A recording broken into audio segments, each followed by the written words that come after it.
Lupin wakes up in a panic, shouting Fujiko's name. He looks around and sees evidence of human experimentation as the words Fräulein Oil are repeated in his head. He also woke up in a panic some time ago, though in his own room with a man in an owl mask watching, asking Lupin about his plot to make Fujiko his. Lupin heads to the bathroom to think about his words and grab his gun. The owl man enters to find the bathroom empty. Lupin appears behind him and tells him to leave, but not before planting a tracer on him. Zenigata, meanwhile, is investigating Luis Almeida, which just so happens to be where Lupin tracks the owl man to. Lupin was actually hired by Almeida to steal the dizzy drug from the Fräulein Oil cult back in episode 1.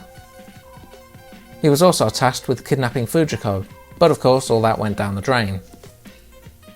Just before the chronological start of this episode, Lupin watches as Zenigata questions the owl men about Almeida's connection to the cult, though all they learn is that the owls are supposedly tied to Minerva.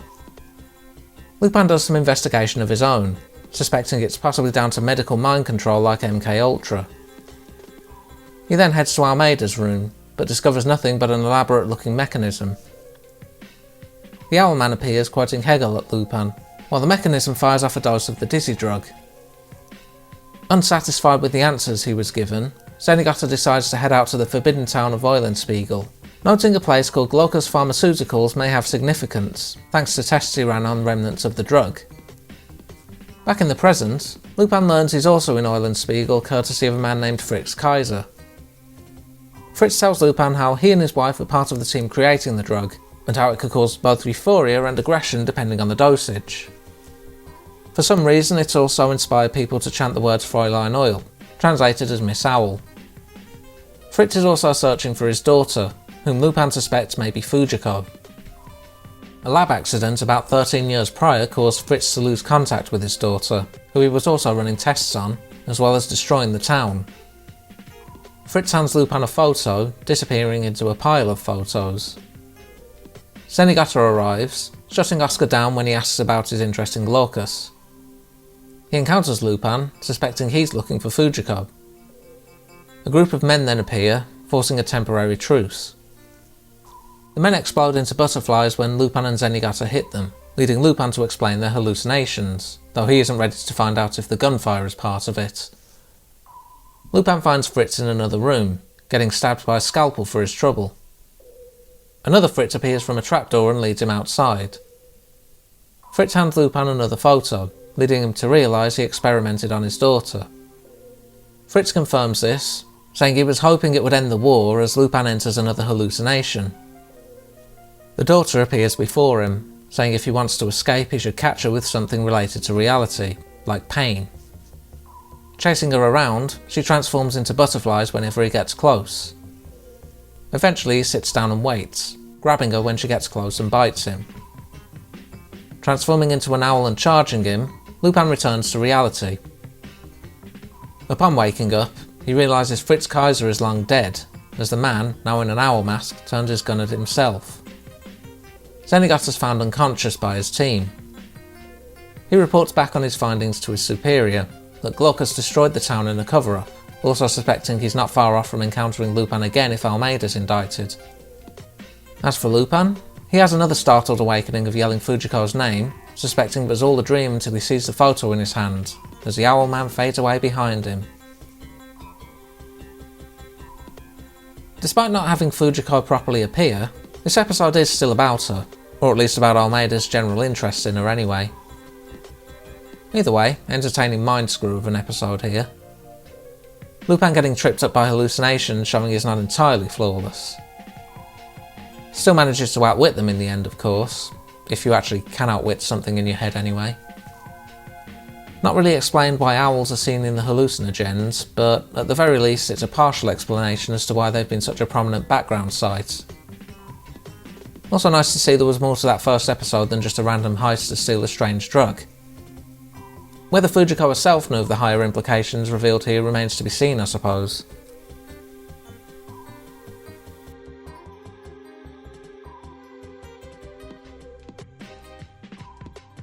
Oscar reminisces on his childhood, having grown up on the streets.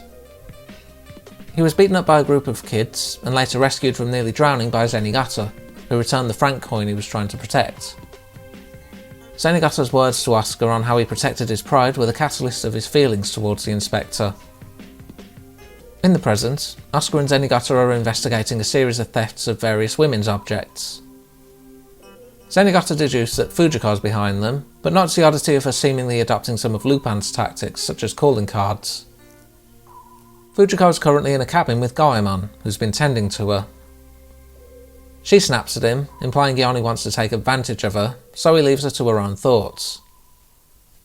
Listening to the radio, he learns about the supposed Fujiko theft and decides to look into it. Zenigata's running security for another target, namely a tiara. A smoke screen fills the room, but they disperse it with ease and the tiara's intact. At least until Zenigata takes a look and suspects it's fake. As Lupin reads up on it, Zenigata figures the tiara had to have been stolen before the attack, as there was no sign of any break-in. With that in mind, he figures it's someone on the inside posing as Fujiko. Another trinket in the form of an engagement ring is targeted, so Zenigata takes Asuka to his word to handle things himself. It turns out he was the one dressing as Fujiko and committing the thefts in an attempt to get Zenigata to hunt Fujiko, as he's likely still jealous about the pair's encounter. Seeing as it's obviously not working, he steps it up by killing a security guard, adding murder to Fujiko's crimes. An owl outside speaks to him, getting into his head about his feelings for Zenigata. Asuka attacks the owl, discovering it's holding a recorder. The recording suggests that Asuka poses Lupin instead, and offers a setup for another theft. The Fate Nationale is coming up, and a jewel-covered wedding dress is said to be the centrepiece. Meanwhile, Fujiko tries to find Goemon, only to overhear about her supposed crimes. This causes her to have another vision of the Owlmen and their own idea of a tiara.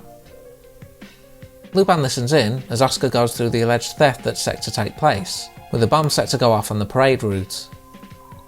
Zenigata makes his presence known, though he's not convinced this is Fujiko as it's just too extreme. Asuka misinterprets his words as believing in Fujiko more than him, unaware Goemon's also listening in. Owlmen appear around Asuka, who knows he's being manipulated but doesn't care by this point. The parade goes ahead, unaware the bomb's set under the bridge. They get slowed down and redirected thanks to Goemon cutting down the trees on its route. Lupin takes the chance to search for the bomb, finding it under the bridge and rolling his eyes at the owls being involved once more. The bomb itself has a vibration trigger, which Lupin works to disable. Asuka informs Zenigata the parade's continuing as he thinks back on his career. He talks of how he put up with police corruption as he thought it would help get him to the top, but seeing Asuka defend that franc made him realise fighting for one's beliefs is more important, ultimately costing himself a promotion by reporting his corrupt superior. Asuka has a change of heart and runs to the bomb. Lupin disables the vibration, but it also has a timer. Asuka pushes him aside and grabs it, diving into the river to cushion the blast as the parade's fireworks go off. Asuka's feelings for Zenigata have been a running thing throughout the series, with some parts playing it more for laughs than others. It's really here we get some context for it, and how it's effectively twisted him. Zenigata certainly reprimanded him for not being good enough to apprehend Lupin or Fujiko, but it's clear he does have faith in him thanks to that incident from the start of the episode. Tragic end to Asuka as a result, but a good redemption for him even after all he did to get Zenigata to notice him. I feel that Zenigata's competence tends to get a bit overplayed in a lot of his time under Yamadera's voice work, but at the very least I appreciate it does show why he's kept on the Lupin assignment. He is pretty quick on realising the Fujiko thefts are a copycat for one. It's likely he also suspected Asuka even if he never said as much due to his belief in him. Nice moment for Goemon to shine too, with him helping save the day from the bomb. Plus giving him a bit more of his Series 2 personality, helping out Fujiko and providing some of his ideas for medicine, even if she misinterprets it. Evidently she's also starting to come undone, given she's referring to herself in the third person upon hearing about her thefts and killings. All set to come together in the finale at any rate.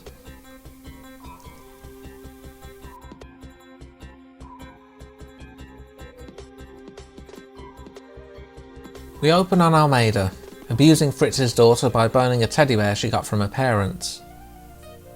Declaring he's her real father, he then brands her heels.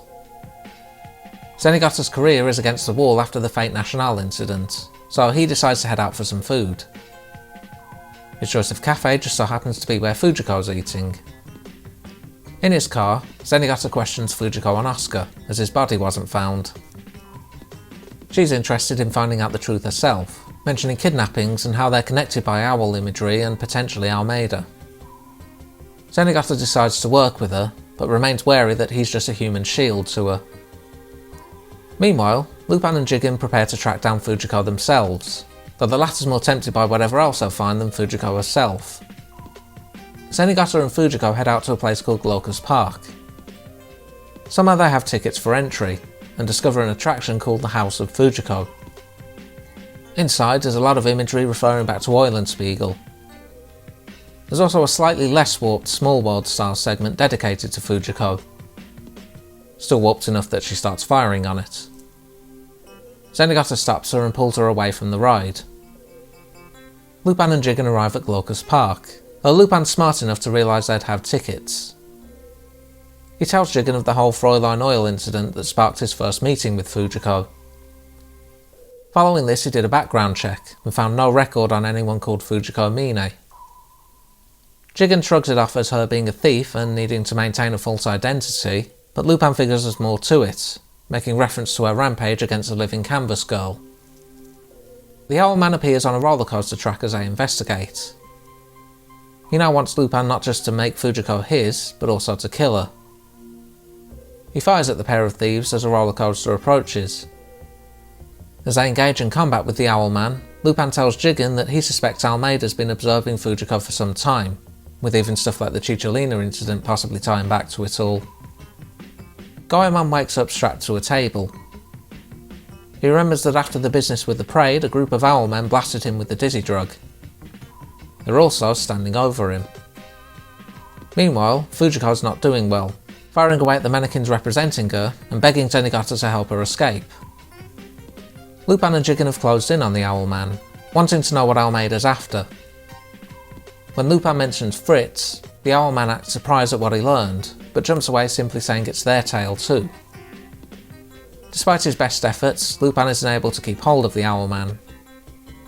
Climbing back up, he mentions to Jigen that before Shitoto died he did indeed mention Fujiko's death day, which just so happens to be the current day.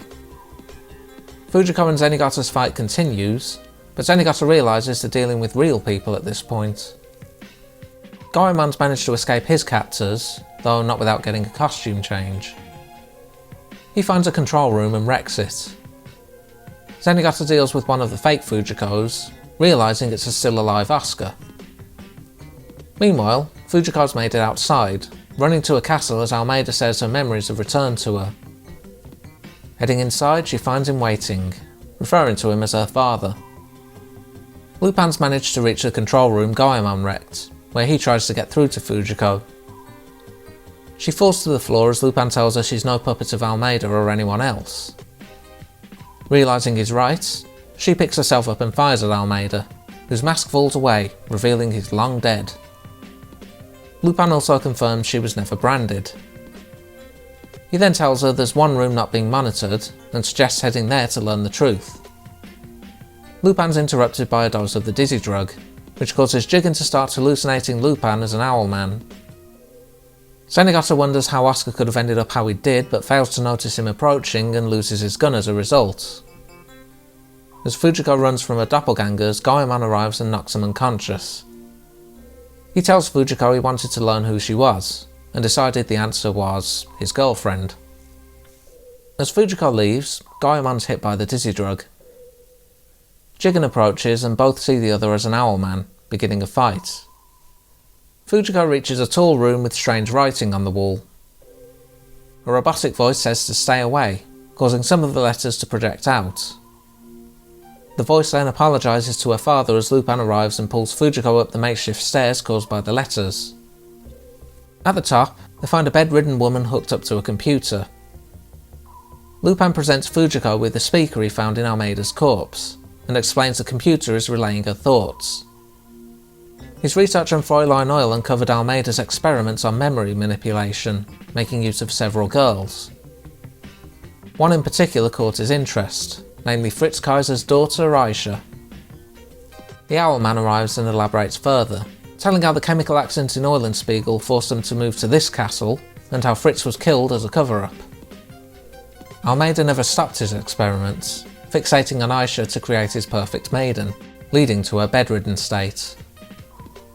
Even Almeida's death wasn't enough, as Aisha decided to continue on, focused on a what-if scenario. Asuka struggles with the gun, driven to further madness as he sings along with the Fujiko Mine song. He walks off, firing at Zenigata's hat when he tries to stop him. The Owlman continues Aisha's story, how she preserved Almeida's body and brought him more girls, implanting them with her memories to see what the results would be. Unfortunately, the only result was the girls going mad and killing themselves. The only success story was Fujiko, who came in as a maid, but became a test subject herself despite being older than most of the other girls. Aisha liked how Fujiko indulged in a life of thievery and hedonism. She also realised that Fujiko managed to steal away Aisha's memories, however, and most of the events of the series were her way of bringing them back and attempting to overwhelm her. Fujiko's own memories of the events have returned as a knock-on effect, and she tells them it wasn't Aisha's memories that caused her life of thievery. In fact, she wasn't even there as a maid, actually on an earlier attempt to steal the Fräulein oil treasure before she was captured.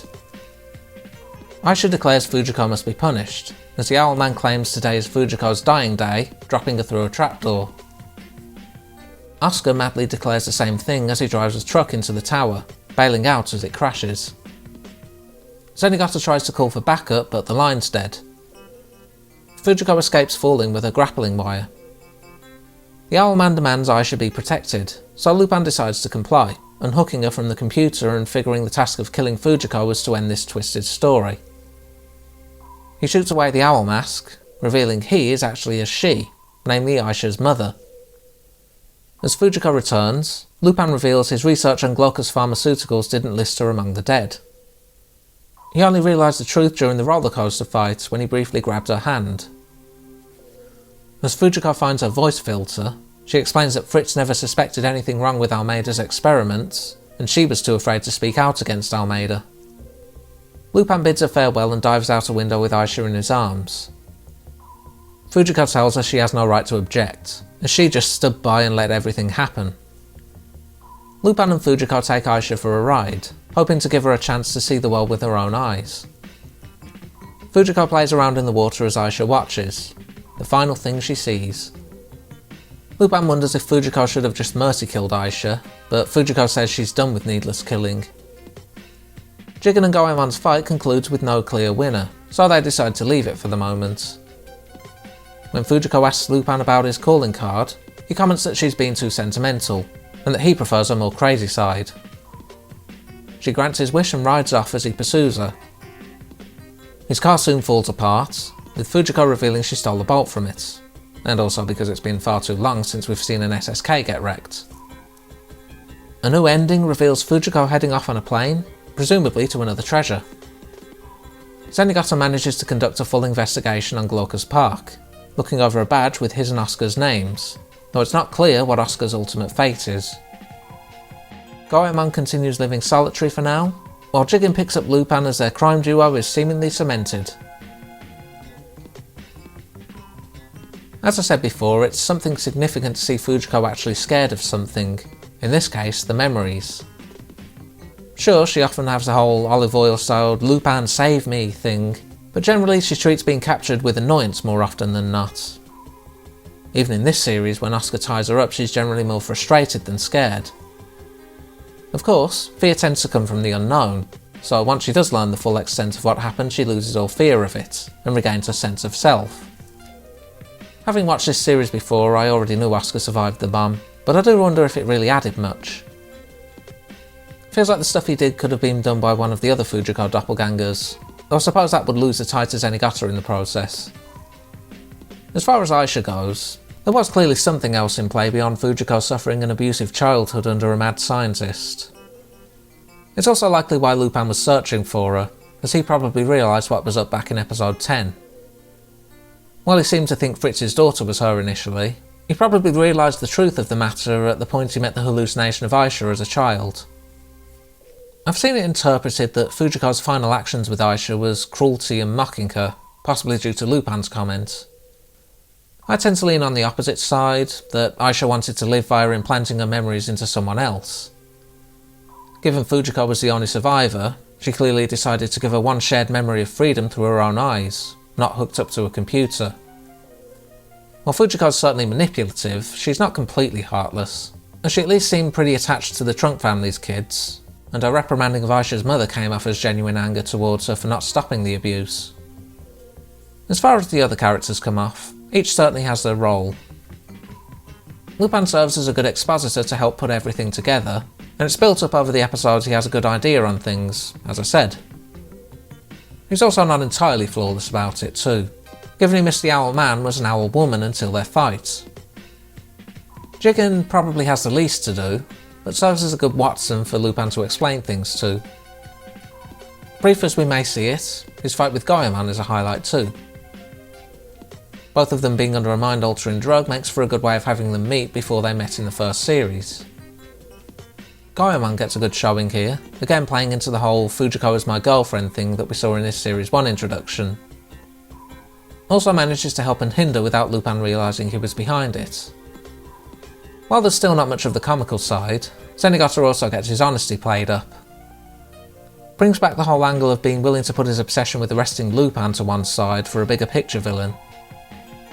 Kind of ambiguous what happens to Oscar in the end, whether he escapes, gets arrested or something else, but either way Zenigata does seem to lament that he lost a good protege due to a mix of his warped love and Glaucus's brainwashing.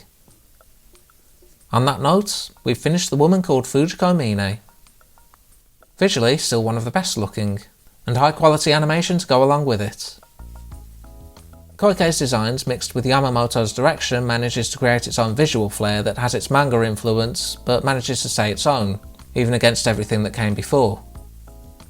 Koike clearly had fun designing all the different looks for Fujiko through the episodes too, while still managing to keep them identifiably her. Music-wise, while Yuji Ono is pretty much synonymous with Lupin, that's not to rule out Naruyoshi Kikuchi's score, as there are clearly identifiable tracks throughout. The piece that plays when Goemon's present being one that stuck out for me. Same goes for the twisted electronic stylings of the Aisha visions, adding to the trippy nature of those scenes. While he only served as music producer, Shinichiro Watanabe's influence is definitely there too. Likely also a dream project for him to work on, given Cowboy Bebop was influenced by Lupin III.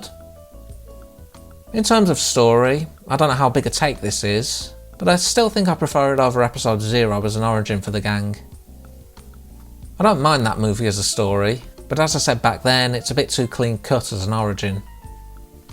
To add to that, while it does pull some stuff from Series 1, such as the Goemon fight, character-wise they come off more in line with their more recent portrayals. Of course, it's all revealed as a story being told by Lupin in the end anyway, so that does serve as an in-universe reason for all that, and I certainly don't hold it against anyone for preferring that one. It's likely also just because 13 episodes gives more time to work with over a 90-minute movie, but the slow burn of the gang being harder edge, but still showing some of their shades of the later characterisations, works well here.